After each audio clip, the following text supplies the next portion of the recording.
اور اب ہم اسٹڈی کریں گے حضرت جبریل علیہ السلام کی اسپیشیلٹی کو کہ اللہ تعالیٰ کے لیے اتنے خاص کیوں تھے۔ تو سب سے پہلی تو ان کی اسپیشیلٹی یہی ہے کہ اللہ تعالیٰ نے خود ان کو تخلیق کیا۔ اللہ تعالیٰ کی پہلی لیونگ کریچر حضرت جبریل علیہ السلام ہیں، اور اس کے بعد اللہ تعالیٰ نے باقی تمام مخلوق کو کریٹ کیا۔ اس کے بعد سیکنڈ اسپیشیلٹی حضرت جبریل علیہ السلام کی یہ ہے کہ اللہ تعالیٰ ان سے ڈائریکٹ کلام کرتے تھے۔ اللہ تعالیٰ نے جتنے بھی ملائکہ بنائے ان سب کے ساتھ اللہ تعالیٰ ڈائریکٹ ہم کلام نہیں ہوتے۔ اللہ تعالیٰ یا تو جبریل علیہ السلام کو ایک آرڈر دیتے ہیں اور وہ آگے جا کے اینجلز کو ڈسٹریبیوٹ کرتے ہیں، اناؤنس کرتے ہیں، یا پھر اور اینجلز کے ساتھ اللہ تعالیٰ بات کرتے ہیں اور وہ اس میسج کو فردر فارورڈ کرتے ہیں۔ تو اللہ تعالیٰ کی جو ایلیٹ کلاس آف ملائکہ جس کو ہم مقسمات امرہ کہتے ہیں، یہ جو ڈیوٹیفل اللہ تعالیٰ کے اینجلز ہیں، یہ بیسیکلی 4 ہیں۔ حضرت جبریل علیہ السلام، حضرت اسرافیل علیہ السلام جو قیامت سے پہلے سور پھونکیں گے، پھر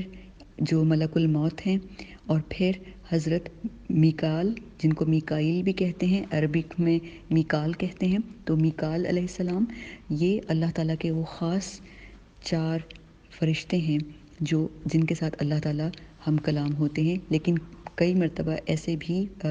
ہمیں حدیث کی نریشن سے پتہ چلتا ہے کہ ایسے بھی واقعات ہوئے کہ اگر اللہ تعالیٰ نے حضرت میکائیل علیہ السلام سے بات کرنی ہے یا اگر ملک الموت سے بات کرنی ہے تو اللہ تعالیٰ ان سے ڈائریکٹ بات نہیں کرتے، بلکہ حضرت جبریل کو کہتے ہیں کہ یہ میسج جا کے میکائیل کو دے دو یا ملک الموت کو دے دو۔ تو اس سے ہمیں پتہ چلتا ہے کہ حضرت جبریل علیہ السلام کتنے اللہ تعالیٰ کے قریب ہیں، کتنے اسپیشل ہیں وہ، کہ اللہ تعالیٰ خود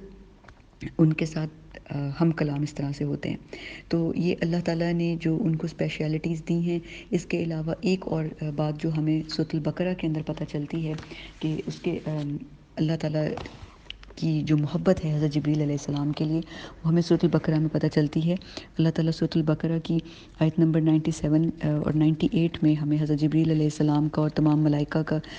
بتاتے ہیں کہ کتنا شرف ہے۔ تو ترجمہ اس طرح سے ہے سورۃ البقرہ آیت نمبر 97 میں کہ کہہ دیں جو جبریل کا دشمن ہو تو بے شک اس نے آپ کے دل پہ نازل کیا، یعنی کہ جبریل نے آپ کے دل پہ نازل کیا ہے، یعنی قرآن کو نازل کیا ہے اللہ کے حکم سے، اور وہ تصدیق کرنے والی ہے، یعنی کہ تصدیق کرنے والا ہے، یعنی کہ جو قرآن ہے وہ تصدیق کرنے والا ہے جو اس سے پہلے آیا، یعنی جو پہلی کتابیں آئیں قرآن ان کی تصدیق کرتا ہے، اور وہ ہدایت ہے اور بشرا ہے مؤمنین کے لیے۔ تو یہ سورۃ البقرہ کی آیت نمبر 97 میں اللہ تعالیٰ نے حضرت جبریل علیہ السلام کی شان میں ایک خوبصورت بات کہی کہ جو کہہ دیں کہ جو کوئی جبریل کا دشمن ہے تو اس جبریل کے دشمن کو آپ بتا دیں کہ وہ اللہ کے حکم سے آپ کے، یعنی اللہ کا حکم لے کے بإذن اللہ، تو وہ نبی صلی اللہ علیہ وآلہ وسلم کے دل پہ قرآن کو لے کے آتا ہے۔ اور یہ قرآن کیا ہے؟ جو ایک کھلی کتاب ہے، تصدیق کرنے والی ہے جو کتابیں پہلے گزر گئیں انبیاء کی اور کتابوں کی، اور اس کے علاوہ یہ قرآن خدا ہے اور بشرا ہے مومنین کے لیے۔ یہ تو آیت نمبر 97 تھی۔ اب 98 جو آیت ہے سورۃ البقرہ کی، یہ بہت پاورفل آیت ہے۔ اللہ تعالیٰ کہتے ہیں آیت نمبر 98، من کان عدوا للہ و ملائکتہ و رسلہ، جو ہوا دشمن اللہ کا اور اس کے فرشتوں کا اور اس کے رسولوں کا، و جبریل و میکال، اور جبریل کا اور میکال کا، فإن اللہ عدو للکافرین، اور اللہ بے شک کافروں کا دشمن ہے۔ یعنی کہ جو کوئی اللہ تعالیٰ کے ساتھ بغض رکھتا ہے، اللہ کے ملائکہ کے ساتھ، تو یہاں پہ اللہ تعالیٰ نے ملائکہ سیپریٹ مینشن کیا، اللہ نے اپنے رسول سیپریٹ مینشن کیا، اور جبریل علیہ السلام اور میکال علیہ السلام کا ذکر سیپریٹ آیا کہ ان کے ساتھ جو بغض رکھتا ہے، دشمنی رکھتا ہے، تو پھر اللہ ان لوگوں کے لیے، ایسے کافرین کے لیے اللہ ان کا دشمن بن جاتا ہے۔ یعنی کہ اللہ تعالیٰ سیلف ڈیفینس میں آئے ہیں تمام ملائکہ کے لیے، تمام رسولوں کے لیے، اور جبریل اور حضرت میکال علیہ السلام کے لیے۔ تو یہاں پہ ہمارا یہ جو کانٹیکسٹ ہے آیت کا، وہ یہ ہے کہ جو جیوز تھے ان کو حضرت جبریل علیہ السلام سے بہت زیادہ بغض تھا، بہت زیادہ نفرت اور کینہ آپ کہہ لیں تھی، کیونکہ وہ کہتے تھے کہ جب بھی ہمارے اوپر عذاب آیا تو حضرت جبریل علیہ السلام لے کے آتے تھے، تو اس لیے وہ حضرت جبریل علیہ السلام کو بالکل پسند نہیں کرتے تھے، اور میکائیل علیہ السلام کو پسند کرتے تھے، کیونکہ وہ حضرت میکائیل جو تھے وہ رزق کے فرشتے تھے، تو جو بھی من و سلوہ یا جو بھی ان کے پاس اسپیشل قسم کے فیورز اللہ تعالیٰ کی طرف سے آئیں، جو بھی اچھائیاں ہوئیں وہ حضرت میکائیل علیہ السلام کی طرف سے ہوتی تھیں. تو اس لیے جیوز کا یہ کانسیپٹ بن گیا، اور پھر انہوں نے اپنی کتابوں میں بھی، اپنی اسکرپچرز میں بھی، اپنی پینٹنگز میں بھی وہ لوگ کہتے ہیں کہ وہ جو اللہ تعالیٰ کا ایک رف سا امیج بناتے ہیں اور بے شک اس میں ڈیوائن لائٹ رکھتے ہیں، تو وہ اللہ تعالیٰ کے جو عرش ہے اس کو، اللہ تعالیٰ کے عرش کے لیفٹ سائڈ پہ حضرت جبریل علیہ السلام کو رکھتے ہیں اور رائٹ سائڈ پہ میکائیل کو رکھتے ہیں. اور ان کا یہ کانسیپٹ ہے کہ جو رائٹ ہینڈ ہوتا ہے وہ اچھا ہینڈ ہوتا ہے، تو میکائیل جو ہے وہ اللہ کا رائٹ ہینڈ ہے، اور جو اللہ تعالیٰ نے پنشمنٹس اور جو قوموں کی طرف عذاب بھیجنے ہوتے ہیں، جو مشکلات اور پریشانی اور غم آتے ہیں وہ جبریل کی وجہ سے آتے ہیں، تو یہ اللہ کے لیفٹ ہینڈ پہ ہیں. تو میکائیل کو وہ پورٹرے کرتے ہیں کہ میکائیل علیہ السلام جو ہیں وہ اللہ تعالیٰ کے رائٹ ہینڈ ہیں، اور جو جبریل علیہ السلام ہیں وہ لیفٹ ہینڈ ہیں. جبکہ ہم جب اسلامی شریعت کو دیکھتے ہیں تو ہمیں یہ بات کمپلیٹلی اپوزٹ پتہ چلتی ہے. جو اللہ تعالیٰ کے نبی صلی اللہ علیہ وآلہ وسلم کی طویل حدیث ہے، قیامت کے جو واقعات ہیں ان کے اندر پتہ چلتا ہے کہ نبی صلی اللہ علیہ وآلہ وسلم قیامت کے دن جب طویل سجدے میں سے اٹھیں گے، جب اللہ تعالیٰ بہت جلال اور بہت غصے میں ہوں گے، کسی سے کلام نہیں کر رہے ہوں گے، اور پھر تمام انبیاء کے بعد جب نبی صلی اللہ علیہ وآلہ وسلم سجدے میں گر جائیں گے اور پھر سجدے سے اٹھیں گے، تو وہ جب اپنا سر اٹھائیں گے تو سب سے پہلے وہ جس کو دیکھیں گے وہ حضرت جبریل علیہ السلام ہوں گے. اور جبریل علیہ السلام کہاں ہوں گے؟ وہ اللہ تعالیٰ کے عرش کے بالکل رائٹ ہینڈ سائڈ پہ کھڑے ہوں گے. اور اللہ تعالیٰ ان کو، مطلب نبی صلی اللہ علیہ وسلم ان کو دیکھ کے تو مطلب یعنی کہ سرپرائزڈ نہیں ہوں گے، مطلب جیسے پہلے دفعہ دیکھنے سے ایک دم سے بندہ چونک جاتا ہے، لیکن اللہ تعالیٰ نے نبی صلی اللہ علیہ وسلم کو چونکہ پہلے حضرت جبریل دنیا میں دکھائے ہوئے ہیں، ٹوائس، 2 دفعہ دکھائے ہوئے ہیں، تو پھر اللہ تعالیٰ کے نبی صلی اللہ علیہ وسلم اس دفعہ ان کو دیکھیں گے کہ حضرت جبریل علیہ السلام اللہ تعالیٰ کی عرش کے رائٹ ہینڈ سائڈ پہ ہیں. تو ہمارے اسلامک جو عقیدہ ہے اور اس میں حضرت جبریل علیہ السلام کے ساتھ ہم کوئی ایسی غلط بات کو منسوب نہیں کرتے جیسے بنی اسرائیل کے لوگ کرتے تھے. تو ہمارا اس کے بارے میں بھی کانسیپٹ جو ہے وہ اسلام سے کلیئر ہوتا ہے کہ حضرت جبریل اللہ کے بہت ہی خاص جلیل القدر اور سید الملائکہ ہیں. اس کے علاوہ حضرت جبریل علیہ السلام کو جو اللہ تعالیٰ نے شرف دیا ہے وہ یہ ہے کہ نبی صلی اللہ علیہ وآلہ وسلم کے پاس اللہ تعالیٰ نے ان کو ملٹیپل ٹائمز بھیجا. جو بھی اللہ تعالیٰ ان کو وحی دیتے تھے وہ ڈائریکٹ نبی صلی اللہ علیہ وآلہ وسلم کے پاس لے کے پہنچتے تھے. بہت قربت تھی، ایک تو اللہ کا پیغام لے کے بھی پہنچتے تھے، اور اس کے علاوہ ویسے بھی ان کو نبی صلی اللہ علیہ وآلہ وسلم سے بہت محبت تھی حضرت جبریل علیہ السلام کو. تو اس طرح ان شاء اللہ تعالیٰ آنے والے آڈیوز میں ہم ان چیزوں کو بھی لرن کریں گے کہ نبی صلی اللہ علیہ وآلہ وسلم کے ساتھ ان کا انٹریکشن کس طرح کا تھا. تو نبی صلی اللہ علیہ وآلہ وسلم سے جو ملاقات ہوئی تو انہوں نے حضرت جبریل علیہ السلام کو کس فارم میں دیکھا. تو یہ بات ہمارا بھی کانسیپٹ کلیئر ہو جائے گا کہ نبی صلی اللہ علیہ وآلہ وسلم نے اپنی زندگی میں حضرت جبریل کو صرف 2 دفعہ دیکھا ہے. پہلی مرتبہ ان کو تب دیکھا جب وہ وحی لے کے آئے تھے، اور اس طرح سے ہمیں پتہ چلتا ہے، پوری حدیث ہے کہ وہ جب حضرت جبریل علیہ السلام کے پر کھلے ہوئے تھے تو انہوں نے پورے افق کو، یعنی کہ افق جو ہوتا ہے ہورائزن، پورا یعنی کہ جب جہاں تک ہماری نظر جاتی ہے اس کو ہورائزن کہتے ہیں، آسمان اور زمین جہاں پہ ہمیں لگتا ہے مل رہے ہیں وہاں پہ، تو پورا ہورائزن کور کیا ہوا تھا حضرت جبریل علیہ السلام نے. اور وہ اپنی پوری انجیلک فارم، یعنی کہ پورے اپنی فرشتے، اپنے ملائکہ کی جو اپنی فارم ہوتی ہے اس میں پوری فرشتے کی فارم میں تھے، کسی انسان کی فارم میں نہیں تھے. تو وہاں پہ جب نبی صلی اللہ علیہ وآلہ وسلم نے حضرت جبریل علیہ السلام کو دیکھا تو انہوں نے دیکھا کہ حضرت جبریل علیہ السلام کے ٹوٹل 600 ونگز ہیں، 600 پر ہیں حضرت جبریل علیہ السلام کے، جو آپ صلی اللہ علیہ وآلہ وسلم نے اپنی آنکھوں سے دیکھے. اور حضرت جبریل علیہ السلام کے جو پر ہیں وہ گرین کلر کے ہیں،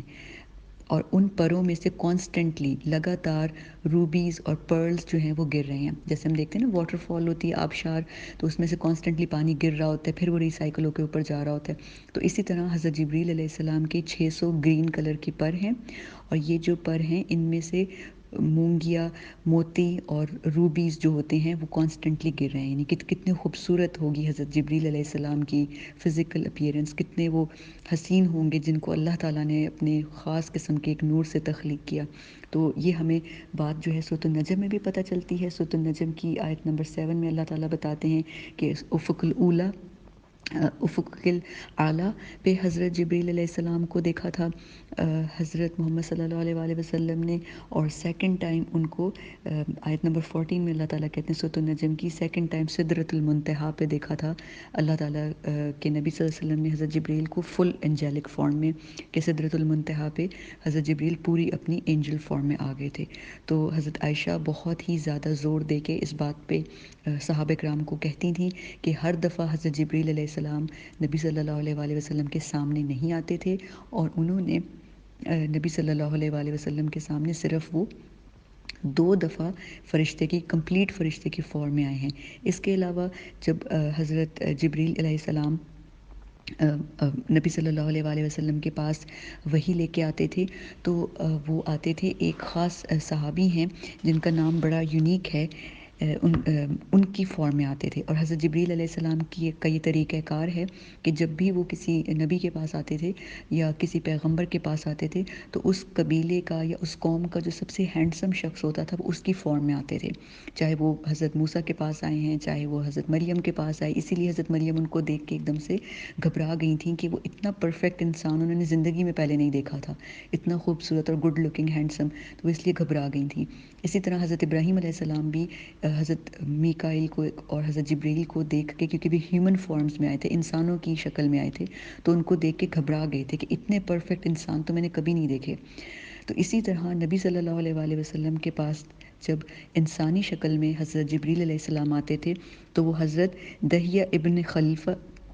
خلیفہ کلبی کی فارم میں آتے تھے، جن کو روایات میں دحیہ ابن کلبی کہا جاتا ہے، کلبی قبیلے کا نام تھا۔ تو یہ جو کلبی قبیلہ تھا، ان کی ایک صحابی بہت ہینڈسم تھے جن کا نام دحیہ کلبی تھا، تو یہ ان کی فارم میں آتے تھے، اور ان کے بارے میں مشہور تھا کہ یہ صحابی جو ہیں وہ حضرت یوسف علیہ السلام ہیں۔ جیسے حضرت یوسف علیہ السلام بہت خوبصورت اور بہت گڈ لکنگ تھے، اپنے پورے اس دور کے جتنے بھی لوگ تھے ان میں وہ بہت ہینڈسم مین کنسیڈر کیے جاتے تھے، تو اسی طرح حضرت دحیہ ابن کلبی کو نبی صلی اللہ علیہ وآلہ وسلم کے صحابہ جو ہیں پیار سے حضرت یوسف علیہ السلام کے ساتھ تشبیہ دیتے تھے۔ تو حضرت جبریل علیہ السلام جب آتے تھے ہیومن فارم میں، تو وہ قبیلہ کلبی کے جو ہیں شخص دحیہ ابن کلبی کی طرح آتے تھے۔ تو یہ بات بھی کلیئر ہے کہ بالکل ان کی فارم میں جیسے ٹوینز ہیں اس طرح نہیں آتے تھے، مطلب ان کی مشابہت ہوتی تھی کہ لگتا تھا کہ جیسے دحیہ ابن کلبی ہیں، لیکن قریب سے جب کوئی آ کے دیکھتا تھا تو وہ کہتے تھے نہیں تھوڑا سا ڈفرینس ہے۔ تو اس طرح ہمیں حدیث کی نریشنز میں پتہ چلتا ہے کہ نبی صلی اللہ علیہ وآلہ وسلم کے پاس وہ کس فارم میں آتے تھے۔ تو یہ کچھ باتیں ہیں حضرت جبریل علیہ السلام کی اسپیشیلٹی کے بارے میں، ان کی فزیکل اپیرنس کے بارے میں، ان کی ڈیٹیلڈ ڈسکرپشن کے بارے میں جو ہمیں قرآن پاک سے پتہ چلتی ہے، اور ہمیں نبی صلی اللہ علیہ وآلہ وسلم کی احادیث ان کو فردر ڈیفائن کرتی ہیں۔ اور ان شاء اللہ تعالیٰ آنے والے جو ہمارے لیسنز ہوں گے، جو ہمارے آڈیوز ہوں گے، اس میں ان شاء اللہ تعالیٰ ہم اسٹڈی کریں گے جیسے حضرت جبریل علیہ السلام باقی انبیاء کے پاس گئے، کیا کیا ٹیچ کیا ان کو، حضرت آدم کو کیا سکھایا، حضرت ابراہیم علیہ السلام کو کیا سکھایا، اور ہمیں پتہ ہی نہیں ہے کہ ہم حضرت جبریل علیہ السلام کی سنت کا مطلب یعنی طریقہ کار ہم ان کو فالو کر رہے ہیں۔ ہم تو سمجھتے ہیں نا کہ یہ ہم سنت محمدی صلی اللہ علیہ وآلہ وسلم ہم اس کو فالو کر رہے ہیں، بٹ ایکچولی بہت ساری چیزیں آپ کو پتہ چلے گا اور آپ مسکرائیں گے، آپ خوش ہوں گے کہ اچھا یہ حضرت جبریل علیہ السلام نے سکھائی تھی حضرت ابراہیم علیہ السلام کو، اچھا حضرت ابراہیم علیہ السلام سے پہلے حضرت آدم علیہ السلام کو سکھایا گیا تھا کہ اپنے بیٹے کو دفنانا کیسے ہے، کفن کے میت کے کیا اصول ہوتے ہیں۔ پھر اسی طرح نبی صلی اللہ علیہ وآلہ وسلم کو مناسک جو سکھائے گئے، تو ان شاء اللہ تعالیٰ ہم وہ لرن کریں گے۔ پھر نبی صلی اللہ علیہ وآلہ وسلم کے ساتھ پہلا انکاؤنٹر کیسا ہوا حضرت جبریل علیہ السلام کا۔ حضرت جبریل علیہ السلام نے نبی صلی اللہ علیہ وآلہ وسلم کو قرآن پڑھنے کی جو تلاوت ہے، تلاوت کی ریسیٹیشن کے جو موڈز ہوتے ہیں جن کو احرف کہتے ہیں، وہ ڈفرینٹ طریقہ جو ہوتا ہے قرآن پاک کے الفاظ کی ادائیگی کا، ہم تو ایک ہی طرح سے پڑھ رہے ہوتے ہیں نا، لیکن قرآن پاک کو تلاوت کرنے کے ڈفرینٹ ریسیٹیشن کے موڈز ہوتے ہیں جن کو احرف کہتے ہیں، وہ کیسے سکھائے حضرت جبریل علیہ السلام نے۔ پھر نبی صلی اللہ علیہ وآلہ وسلم کی مشکلات میں اور آسانیوں میں حضرت جبریل علیہ السلام نے ان کو کون کون سی دعائیں تھیں جو حضرت جبریل نے سکھائیں، جو نبی صلی اللہ علیہ وآلہ وسلم نے پھر ہمیں سکھائیں۔ تو اس طرح کی چیزیں ہم ان شاء اللہ تعالیٰ اسٹڈی کریں گے آنے والے دنوں میں، اور انشاءاللہ تعالیٰ یہ سفر، یہ جرنی، یہ علم کی باتیں آپ لوگ ضرور انجوائے کریں گے، اور اگر ان میں مجھ سے کوئی غلطی ہو جائے یا کبھی کبھی ایسے ہوتا ہے جیسے کوئی بات ذہن میں نہیں آ رہی ہوتی، تو وہ پھر میں انشاءاللہ اپنی کریکشن ڈیورنگ دا میسیج یا بعد میں ضرور آپ کے ساتھ کروں گی۔ جیسے ابھی جب میں آپ لوگوں کے ساتھ بات کر رہی تھی تو جنت کے درجوں کی بات ہو رہی تھی کہ ایک جنت اور دوسری جنت کے درمیان 500 سال کا فرق ہے، تو وہ 500 سال کا فرق ہمیں ایک اور حدیث سے ملتا ہے، جبکہ ایک حدیث میں ہمیں پتہ چلتا ہے کہ جو ملائکہ ہیں، جو فرشتے ہیں جنہوں نے اللہ تعالیٰ کے عرش کو تھاما ہوا ہے، حامل العرش جو ہیں، وہ ملائکہ جو ہیں ان کے کان کے جو کان کی لویں ہوتی ہیں، ایئر لوب جس کو ہم کہتے ہیں، ایئر لوب اور شولڈرز کے درمیان کا جو ڈسٹنس ہے وہ مجھے مغالطہ ہوا۔ میں نے پہلے آڈیو میسیج میں کہا کہ وہ 500 ہے ان کا ڈفرینس نا، لیکن ایکچولی وہ 500 میل نہیں، وہ 700 میل ہے، 700۔ تو بس وہ یہ ہوتا ہے کہ نمبرز کی کبھی مسٹیک اس طرح کی ہو سکتی ہے، تو اللہ تعالیٰ اس کے لیے مجھے بہت زیادہ معاف فرمائیں۔ اور مقصد یہ ہوتا ہے اس طرح کی چیز کو کریکشن کرنے کا بھی کہ دنیا میں ہی کریکشن ہو جائے اور اللہ تعالیٰ اس کے لیے ہمیں معاف کر دے، اور اگر کوئی چیز کریکٹ نہیں بھی ہوئی تو یہ چیز ایسی نہ ہو کہ اس سے ہماری ہدایت پہ فرق پڑے۔ نمبرز کی غلطی ہو سکتی ہے کبھی کبھی، یا کسی اور چھوٹی سی چیز کی، کبھی پرونانسیشن کی غلطی ہو سکتی ہے، جیسے میرے مخارج شاید اتنے اچھے نہ ہوں، جن میں سے آپ لوگوں کی تجوید بہت اچھی ہو سکتی ہے، آپ لوگوں کی انگلش اور اردو مجھ سے زیادہ ڈیفینیٹلی اچھی ہوگی، تو اگر مجھ سے ان چیزوں میں کوئی غلطی ہو جائے تو میں اس کے لیے بہت معذرت خواہ ہوں، کیونکہ کچھ چیزیں اردو میں سمجھ نہیں آ رہی ہوتی تو ان کے لیے انگلش کے ہی الفاظ جو ہوتے ہیں وہ پھر استعمال کرنے ہوتے ہیں کہ وقت بھی ضائع نہ ہو اور ایک کنٹینویشن اور ایک تسلسل بھی برقرار رہے بات کا۔ تو اللہ تعالیٰ سے دعا ہے کہ اللہ تعالیٰ اس جبریل سیریز کے تھرو ہم سب کو علم اور قرآن پاک کا جو علم ہے وہ حاصل کرنے کے لیے ہماری لگن کو اور زیادہ تیز کر دے، اور ہماری علم کی جو جستجو ہے ہماری اس پیاس کو بڑھا دے، اور ہماری پیاس جو ہے علم کی بجھنی نہیں چاہیے۔ حضرت جبریل علیہ السلام کی سیریز کو آپ لوگوں کے ساتھ شیئر کرنے کا واحد اور ایک مقصد صرف یہی ہے کہ ہمیں اللہ تعالیٰ سے، نبی صلی اللہ علیہ وآلہ وسلم سے، قرآن سے اور حضرت جبریل علیہ السلام سے ایسی محبت ہو کہ ہم قرآن کے ساتھ جڑ جائیں، اور باقیوں کو بھی اس کے ساتھ جوڑیں، اپنے گھر والوں کو۔ اور اس کے ساتھ جڑنے سے کیا ہوگا کہ ہمیں جنت کا، جہنم کا تو پتہ چلے گا، لیکن ہم نے اس کے ساتھ ساتھ اپنی دنیا کو سنوارنا ہے کہ جو غلطیاں ہم سے پاسٹ میں ہو گئیں وہ گزر گیا، ان پہ اب ہم نے اللہ تعالیٰ سے کثرت استغفار کرنا ہے۔ اللہ تعالیٰ سے دعا ہے کہ اگر اس انفارمیشن کی شیئرنگ میں مجھ سے کوئی بھی مبالغہ آرائی ہو گئی ہو، کوئی غلطی ہو گئی ہو، تو اللہ تعالیٰ مجھے اس کے لیے معاف فرما دیں، اور اللہ تعالیٰ ہدایت آنے کے بعد ہمارے دلوں میں ٹیڑھ نہ ڈالیں، آمین۔ ربنا لا تزغ قلوبنا بعد إذ هديتنا وهب لنا من لدنك رحمة إنك أنت الوهاب۔ بارك الله لي ولكم في القرآن العظيم ونفعني وإياكم بالآيات والذكر الحكيم۔ سبحانك اللهم وبحمدك نشهد أن لا إله إلا أنت نستغفرك ونتوب إليك۔ السلام علیکم ورحمۃ اللہ وبرکاتہ۔